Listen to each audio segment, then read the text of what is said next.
तुळजापूरच्या मंदिरावर अचानक काळे ढग दाटले होते. कारण होते विजापूरवरून निघालेला आदिलशाही सरदार अफजल खान तुळजापूरच्या मंदिरात येऊन पोहोचला होता. त्याने मंदिराची व देवीच्या मूर्तीची विटंबना केली. त्याच्या पापाचे घडे भरले होते. त्याचा न्याय जावळीच्या खोऱ्यातच होणार होता.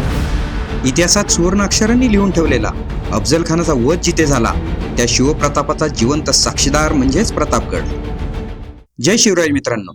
तर आज आपण प्रतापगडची भटकंती करणार आहोत. महाबळेश्वरवरून अवघ्या 21 किलोमीटरवर प्रतापगड आहे. आंबेनळीचा घाट उतरताना आपल्याला जावळीची दहशत जाणवते. आजही जावळी खोरे गर्द जंगलांनी वेढलेले आहे.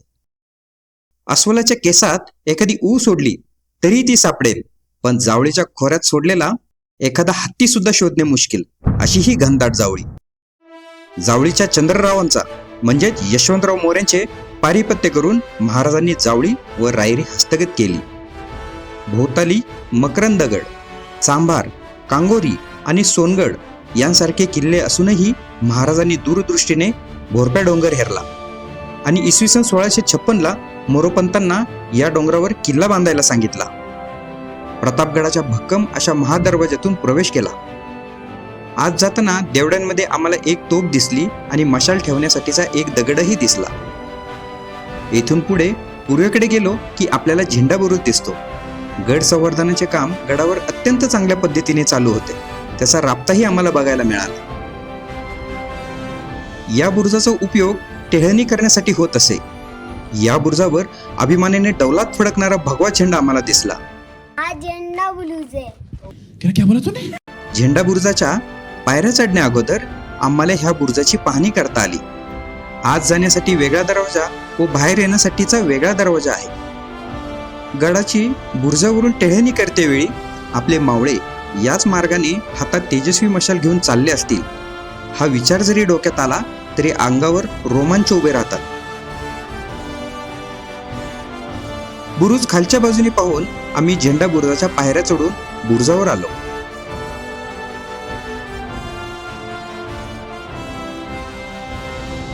भगव्याला वंदन केलं.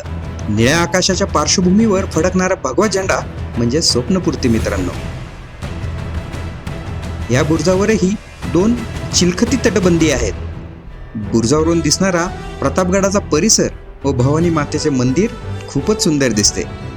या बुरुजावरून खाली उतरून आम्ही गडाच्या बालेकिल्ल्याच्या दिशेने निघालो. गडाचे जुने 2 महिरपी कमानींचे दरवाजे आम्हाला पाहायला मिळाले. इथेही सैनिकांसाठी असणाऱ्या देवड्या आम्हाला पाहायला मिळाल्या. हा पुरातन मार्ग आहे व आत्ता वर जाण्यासाठी बंद आहे. थोडे अंतर चालून आल्यावर डाव्या बाजूला भवानी मातेचे मंदिर आहे. भवानी मातेची सालंकृत प्रसन्न मूर्ती येथे आहे.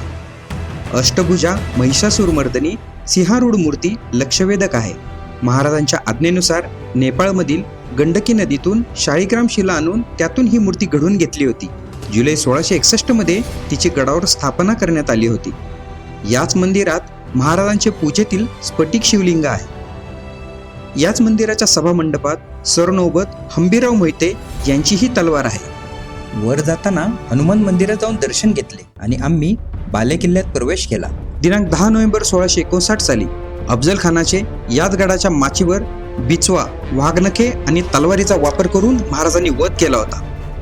याच दिवशी गडावरून खाली उतरताना महाराजांनी केदारेश्वर महादेवाची पूजा करून दर्शन घेतले होते. ते शांत आणि प्रसन्न मंदिर पाहिले.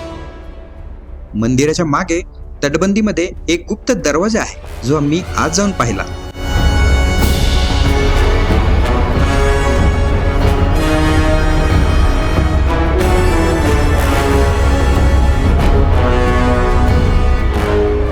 तटबंदीवरून चालताना गडाच्या घेऱ्याची आपणास कल्पना येते आणि नकळत आपण इतिहासात जातो.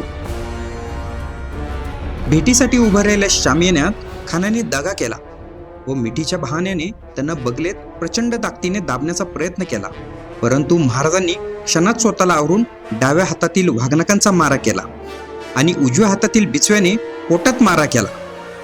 खान कळवळून खाली पडला आणि जोराने ओरडला. खानाचा शरीर रक्षक बंडा सय्यद याने लगेचच पट्टा चालवण्यासाठी पवित्रा घेतला, पण जीवा महाले यांनी त्यांचा हात पट्ट्यासकटच उखडून काढला आणि वार कोठून झाला हे कळायच्या आतच दुसरा वार करून त्याला गारद केला. तिकडे संभाजी कावजी यांनी खानांच्या भोयांचा चांगलाच समाचार घेतला. खानाचं मस्तक धडावेगळं करून ते स्वतःसोबत घेऊन महाराजांसमोर उभा ठाकला. तिन्ही घोडी वायुवेगाने महादरवाजात पोहोचले. मानकोजी दहातोंडे यांनी काळजी व आनंदाच्या भरात महाराजांना सामोरे गेले आणि महाराजांच्या आज्ञेनुसार इशाऱ्यातींच्या तोफांना बत्ती देण्यात आली. तुळजाभवानीची विटंबना करणाऱ्या 32 दातांचा बोकड महाराजांनी कापून शिवप्रतापदिनी आदिलशहाला चांगलीच चपराक दिली. दुसऱ्या गुप्त दरवाजाचे बांधकाम बघून आम्ही रेडका बुरुज पाहायला गेलो.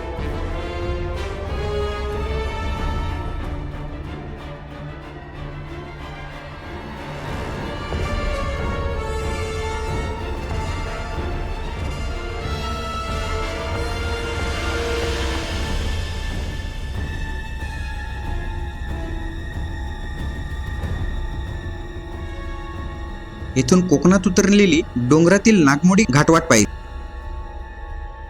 तसेच पुढे जाऊन आम्ही तलाव पाहिले आणि यशवंतपुरजाची तिहेरी चिलखती तटबंदी पाहिली.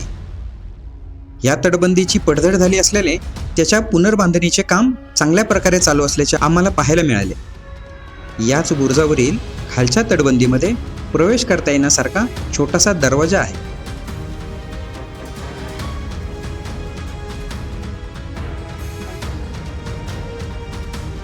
गडबांधणीच्या वेळी सुरक्षिततेला किती पटीने विचार केला होता. या चिरांमध्ये पाहताना मला मावळ्यांची प्रचंड आठवण झाली.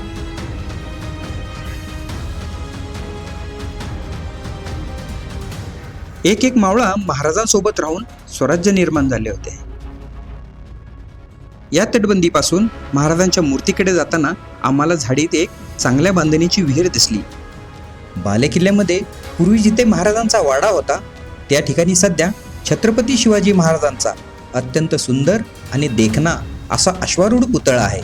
माझ्या मायभूमीचे रक्षण करणे हे माझे परम कर्तव्य होय. या भूमीवर आक्रमण करून पाहणारा मग तो कोणीही असो कधीच यशस्वी झाला नाही. छत्रपतींचे मोगल अधिकाऱ्यांना पत्र.